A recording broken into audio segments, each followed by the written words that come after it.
Time now for your forewarned weather with Chief Meteorologist Alana Brophy.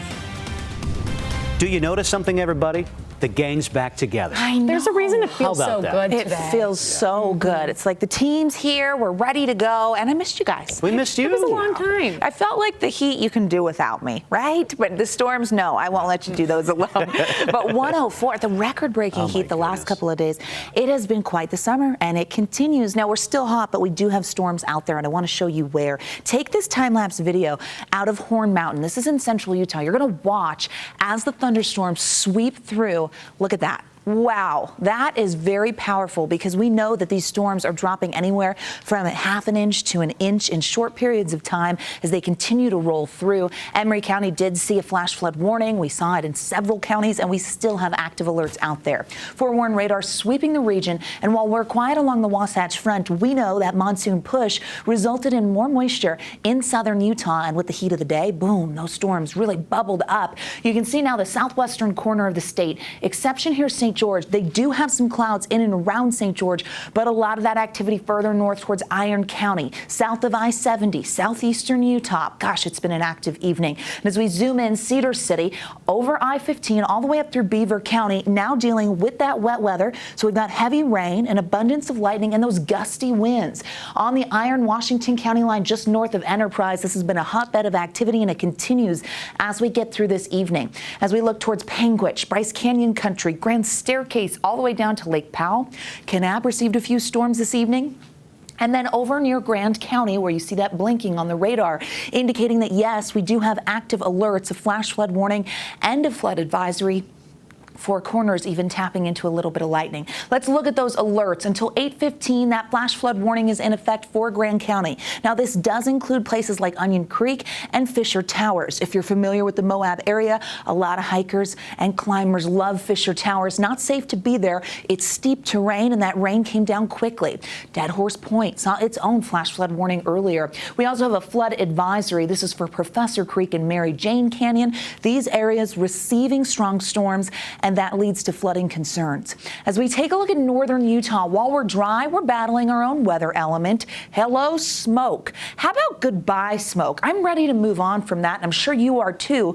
We just won't get to. We've got the smoke-filled skies sticking around with air quality in the unhealthy category for Box Elder County, unhealthy for sensitive groups in places like Cache Valley, Davis County, Salt Lake County. Now, that's due to ozone, but we also have that elevated particulate matter, and that extends over into northeastern Utah, where moderate air has popped up.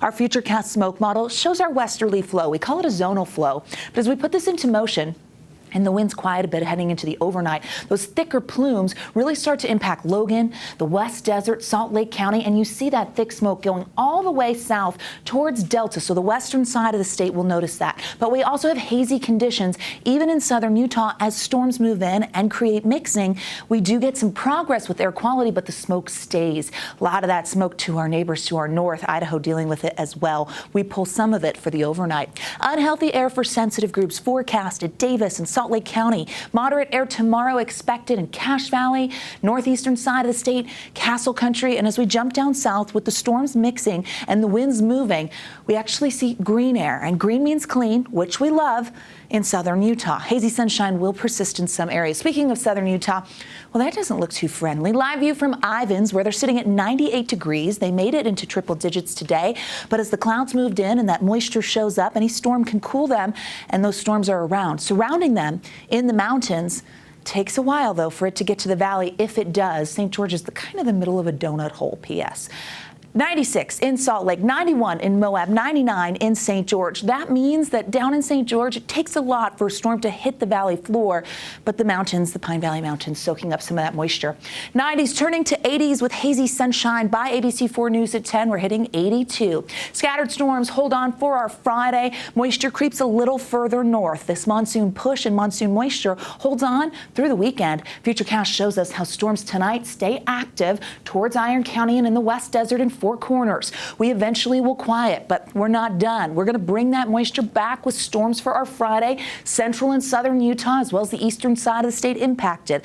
As we head into Saturday, we get a repeat performance, especially over the higher terrain. That monsoon moisture staying present into early next week. Probable flash flooding for all locations tomorrow. Low-lying areas, not where you want to be. 90s for those highs with the chance of a storm throughout the state. Better chance in central, southern, and eastern Utah. Looking at the next 7 days, you see scattered storm potential through the weekend in southern Utah, becoming more isolated Monday. Drier air wanting to move in for the midweek. Here's the Wasatch Front, smoke-filled skies, but eventually that monsoon moisture makes it further north. Isolated storms Sunday, becoming more scattered Monday. That looks like our best chance to see thunderstorm activity. And then we see that drier air starting to sneak in by the midweek next week. Very interesting pattern. Temperatures still hot. Still hot. Okay, There you go. It's better. That's a good. I'll take that 7 day. It's not 104. No, So that is good. Almost golfing weather, Wes. You can do it.